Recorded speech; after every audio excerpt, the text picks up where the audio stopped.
حضور نبی کریم صلی اللہ علیہ وسلم کی حدیث مبارکہ ہے سنن ابو داؤد شریف اور حدیث کا نمبر 2488 ایک صحابیہ حضرت ام خلاد رضی اللہ تعالی عنہا بیٹا شہید ہو گیا اور حضور کی بارگاہ میں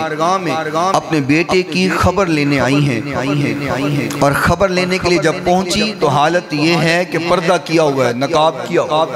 منہ کو چھپایا، صبر کے ساتھ، بڑے تحمل کے ساتھ محبوب کائنات علیہ السلام کی بارگاہ میں پہنچی ہے۔ تسالو عن ابنہا، اپنے بیٹے کے بارے میں معلومات لی، سوال کیا، وَهُوَ مَقْتُولٌ،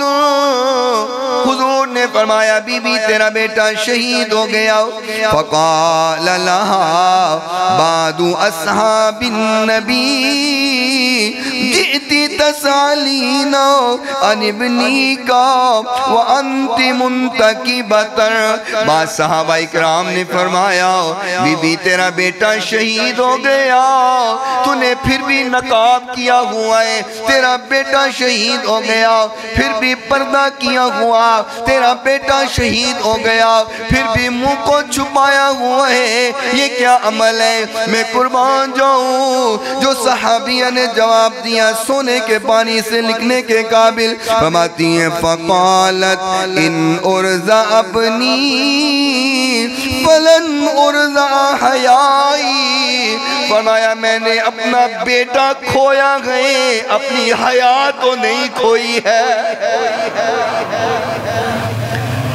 کیسا ایمان ہے صحابیہ، فرمایا میں اپنا پتر کھویا ہے، میرا پتر شہید ہویا ہے، فوت ہویا ہے، میری حیات نہیں نہ ہوئی، میرا پتر گواچا ہے، حیات نہیں گواچی۔ یہ صحابیہ کا عمل ہے، غم اپنی جگہ پر، پریشانی اور دکھ اور تکلیف اپنی جگہ پر، لیکن فرمان مصطفیٰ کی تکمیل اپنی جگہ۔ یہ سبق دیا صحابہ نے، صحابیات، فرمایا میں نے اپنا بیٹا کھویا ہے، میں نے اپنی حیا نہیں کھوئی،